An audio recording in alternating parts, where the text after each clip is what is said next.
Who doesn't love a good challenge? And who doesn't love interesting whiskeys?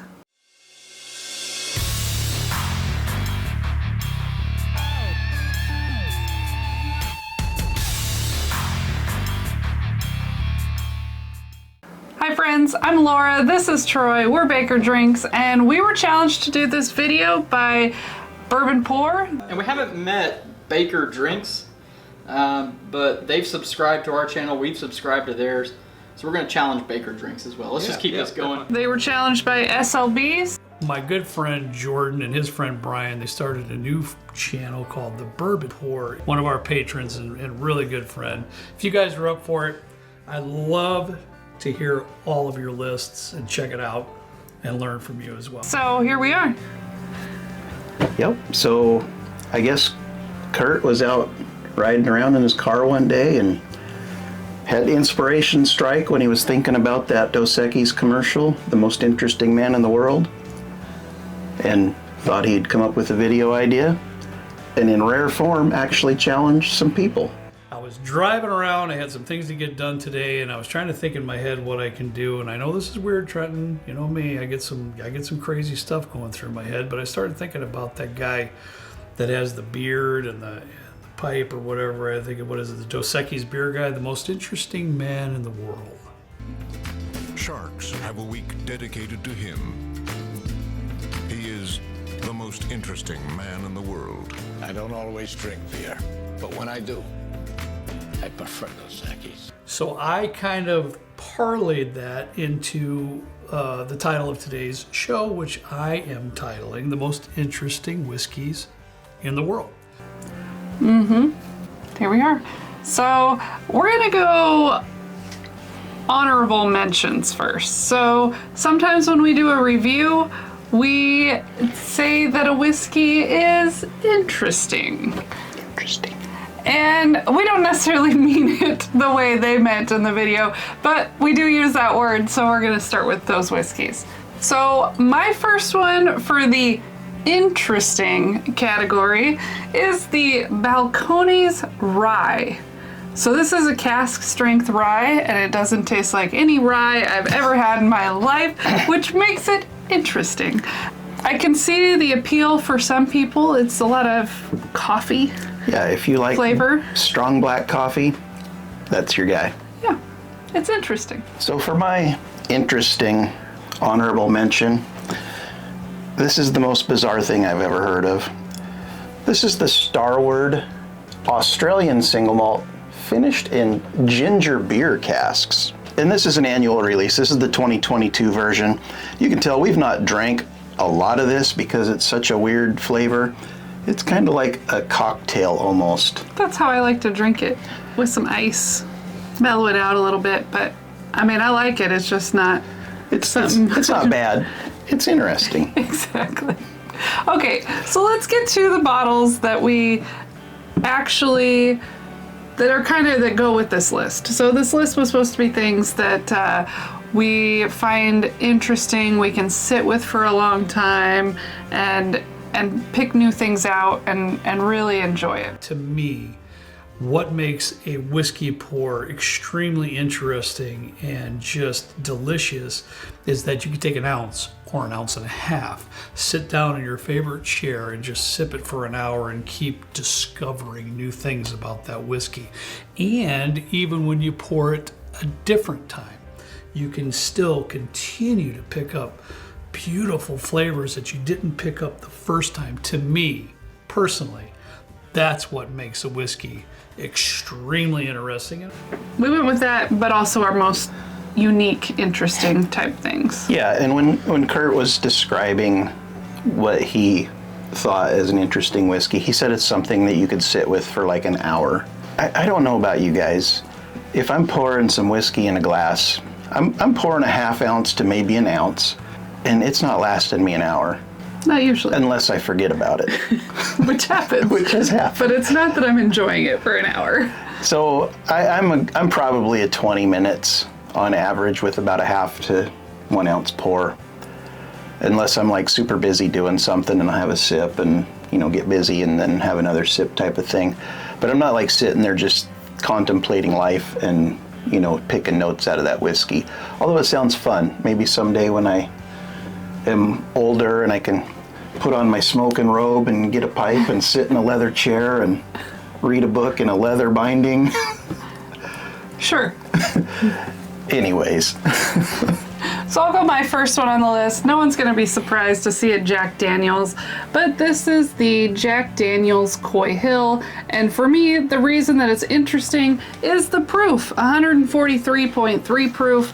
That's definitely unique. We don't have a lot of hazmat whiskeys. It was only the first one we'd ever tried. It's just unique.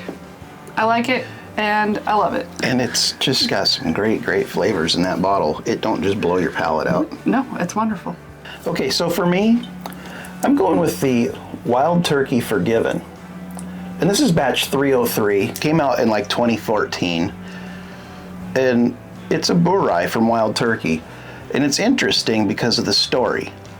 So apparently, some person in the distillery accidentally dumped a finished batch of bourbon into a tote that had some rye in it. And I think it was Eddie Russell was all angry about it because his batch of whiskey was wasted until he tasted it, liked it, and they were forgiven. And so I'm a big fan of Bourye's, and this one's no exception. It's just got some great flavors in there.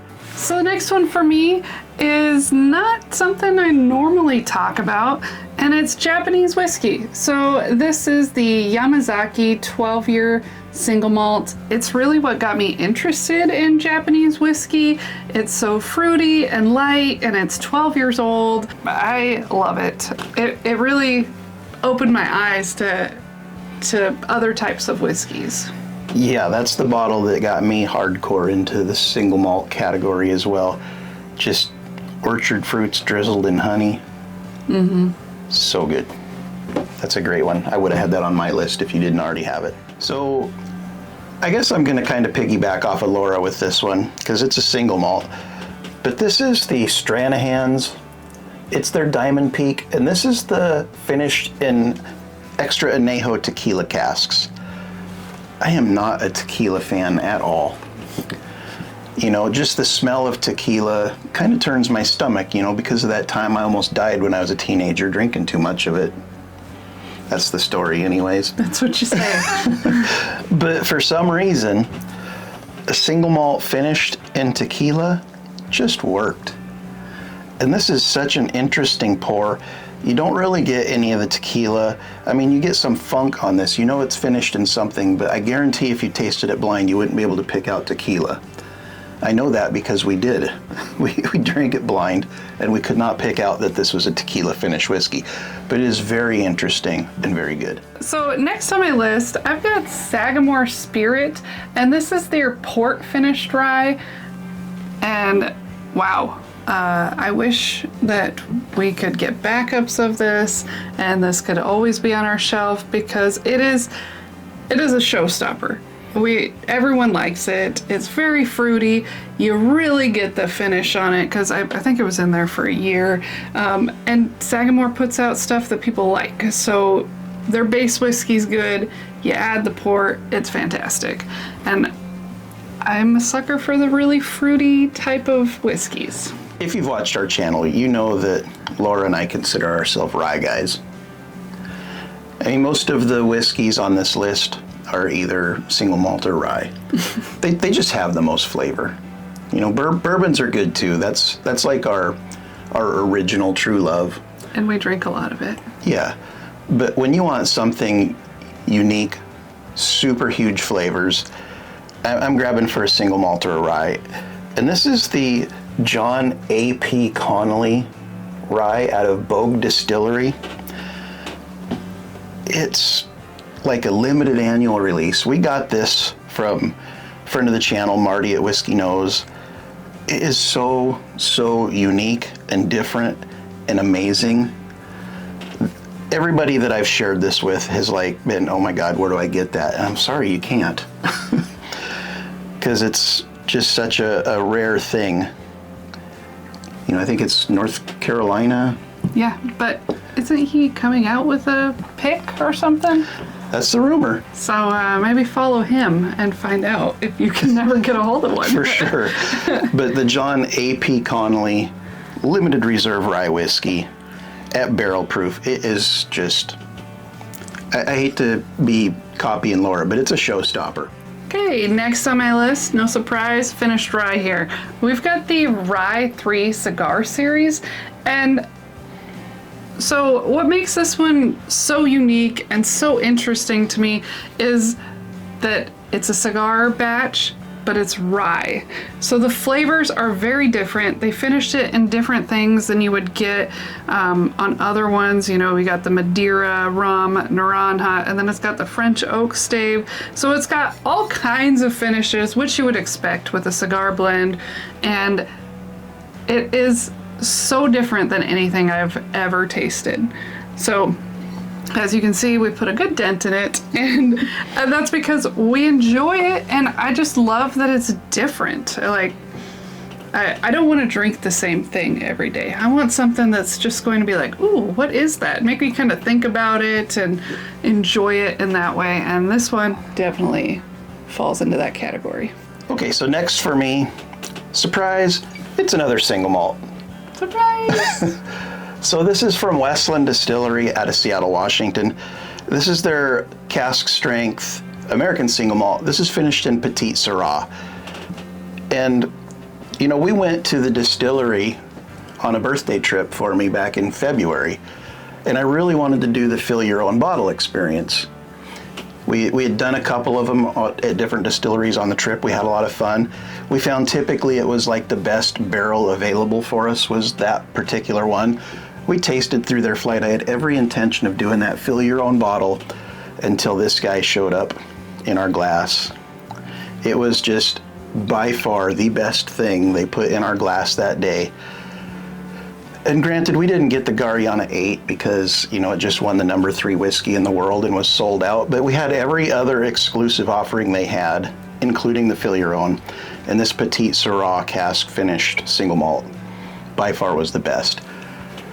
And I could probably sit with that guy for a good 20-30 minutes with a healthy pour and find something different that I love about it with every sip. So the last one for me is going to be the Found North. This is the batch 3.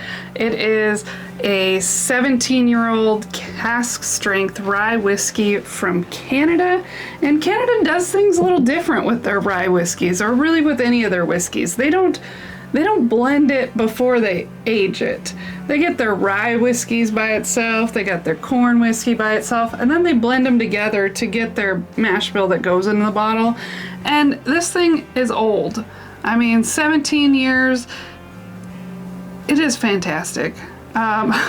It opened my eyes to Canadian whiskey, that it can have so much flavor, especially the Canadian ryes. All the ones we've had, we've really enjoyed. And this one I could definitely sit with for quite a while and enjoy all the flavors that come out with it.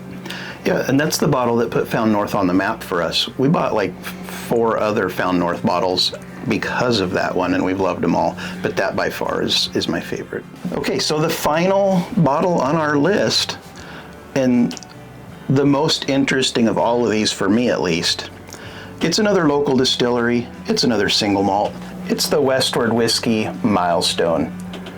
So this was like a 21 barrel blend. It was Solera aged. It represents like their legacy, their past, their future, all of that good stuff. But this one right here, it is such a unique flavor. I mean, we're huge Westward fans. I think we've probably got a dozen Westward bottles. Maybe more. We're a member of their club. We get the quarterly club special finish bottle. And this didn't taste like anything that I've had out of their distillery before. You can sit with that guy for a while. I mean, we would have put a bigger dent in it, but it's a spendy bottle, so it's kind of a special occasion pour for us. This guy is good. It makes the list as my number 1 most interesting whiskey in our collection. And if you've got a chance to try one, I recommend you do, and hopefully you have the same opinion of it that I do. Yeah, so there's definitely different ways to take this interesting list, whether it's the best stuff you have, the strangest stuff, That's interesting. the interesting, or just however you want to take it. These just, I feel like, are unique and we love them. So that's how we said they're the most unique in our collection. But we want to challenge some people since we were challenged. So we're going to challenge Whiskey Wisdom, Echoes in Eternity Bourbon, Bourbon Note, Northwest Bourbon. and Bourbon School. Guys, I hope that you take this challenge serious and you put out something good for us. It was fun for us. I hope it's fun for you. Love to see what you're going to do. And if you don't have a channel and you want to tell us what whiskeys you have that you find the most interesting, please put it down in the comments and like, comment, and subscribe. We'll see you again soon. Cheers.